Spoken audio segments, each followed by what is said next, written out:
All right, we got this story moving. U.S. and Ukrainian officials are planning to meet next week in Saudi Arabia to discuss a ceasefire between Moscow and Kyiv. So it comes as Trump's special envoy says the Ukrainian president apologized over last week's meeting in the Oval Office that got heated. Jacqui Heinrich joins us now with all the details. Hey, Jacqui. Hey, good morning, guys. Steve Witkoff told us yesterday that President Zelensky's letter amounted to an apology. It showed his gratitude, and it convinced the president that he really is committed to finding a path to peace. So on Tuesday, Marco Rubio, Mike Waltz, and Witkoff will head to Saudi Arabia to meet again, and it's not just about the minerals deal. President Zelensky sent a letter to the president. I think the president thought that it was a really good, positive first step.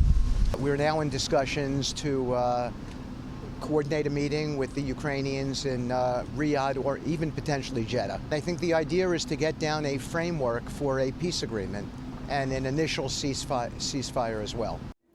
Asked whether the U.S. will walk away with a minerals deal signed by the Ukrainians, Witkoff said we'll see. He noted that Zelensky has offered once again to sign it, but also pausing direct intelligence sharing with the Ukrainians applied pressure to get serious about these peace talks. The president signaled optimism a peace deal could come together soon. I think what's going to happen is Ukraine wants to make a deal because I don't think they have a choice. I also think that Russia wants to make a deal because in a different way that only I know, they have no choice either.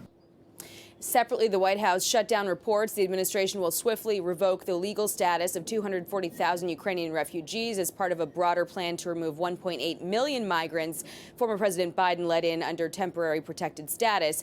The press secretary called that report fake news, but the president said he is considering calls for it. We're not looking to hurt anybody, and we're certainly not looking to hurt them. And I'm looking at that, and there were some people that think that's appropriate and some people don't, and I'll be making a decision pretty soon. Okay? President Trump. But we're not looking to hurt them, especially Ukrainians. They've gone through a lot.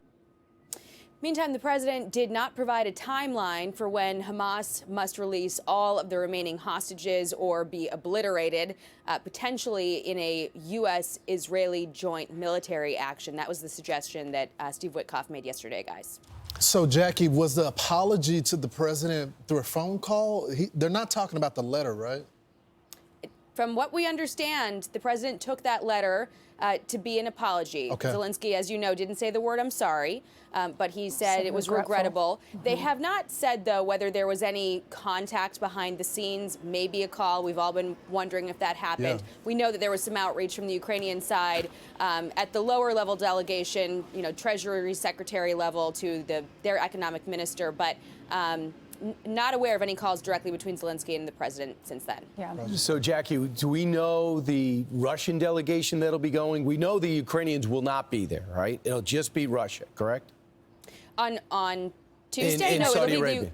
It'll be the Ukrainians that are going. I don't know of any Russians that are going to be going. We do know that the Ukrainian delegation so far includes Yermak, Zelensky's chief of staff.